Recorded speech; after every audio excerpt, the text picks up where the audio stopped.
Mesdames et messieurs, j'ai écouté avec attention les propos du président Emmanuel Macron, qui constate la fin de l'hégémonie occidentale et l'émergence d'un monde multipolaire. Il a raison sur un point essentiel. Le monde change profondément. Mais il oublie de dire pourquoi, et surtout, il oublie de reconnaître que la France et l'Occident combattent aujourd'hui la Russie précisément parce qu'ils refusent d'accepter cette réalité.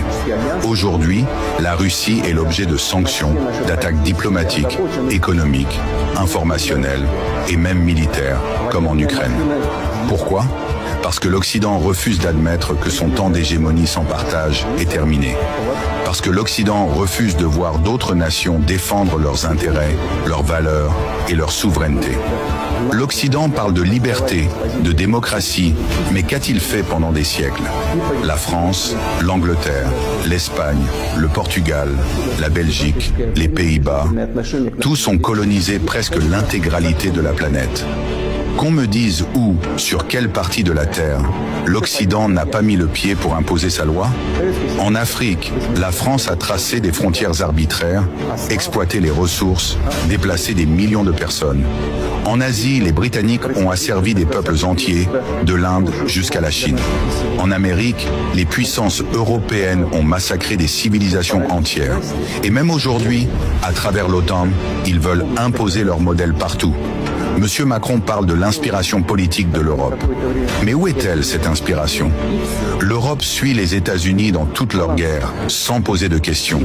Irak, Libye, Syrie, à chaque fois ce sont des centaines de milliers de morts. Est-ce cela, l'inspiration? Et qu'on ne me dise pas que la Russie serait un danger pour le monde. Depuis plus de 200 ans, l'Occident tente de détruire la Russie.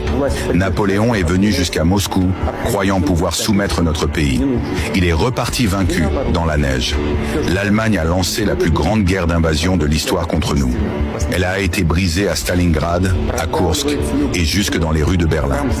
Pendant la guerre froide, les États-Unis ont tenté d'étouffer notre économie, de nous encercler, de provoquer des coups d'État chez nos voisins.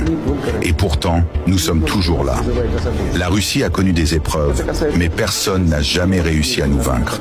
Parce que nous nous battons non seulement pour notre terre, mais aussi pour notre civilisation, nos valeurs et notre dignité. Aujourd'hui, ce n'est plus seulement la Russie qui refuse l'hégémonie occidentale. La Chine est debout.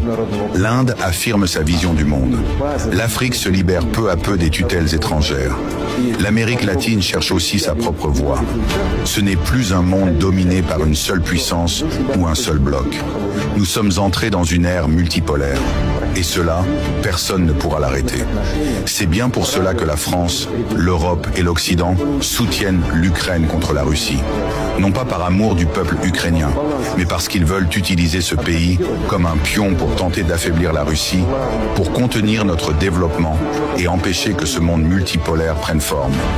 Je veux dire au président Macron et à ses collègues européens, vous ne pouvez pas éternellement aller contre le courant de l'histoire. Vous parlez de valeurs, mais vous refusez de respecter le choix des peuples. Vous parlez de droit international, mais vous le violez dès qu'il ne sert plus vos intérêts.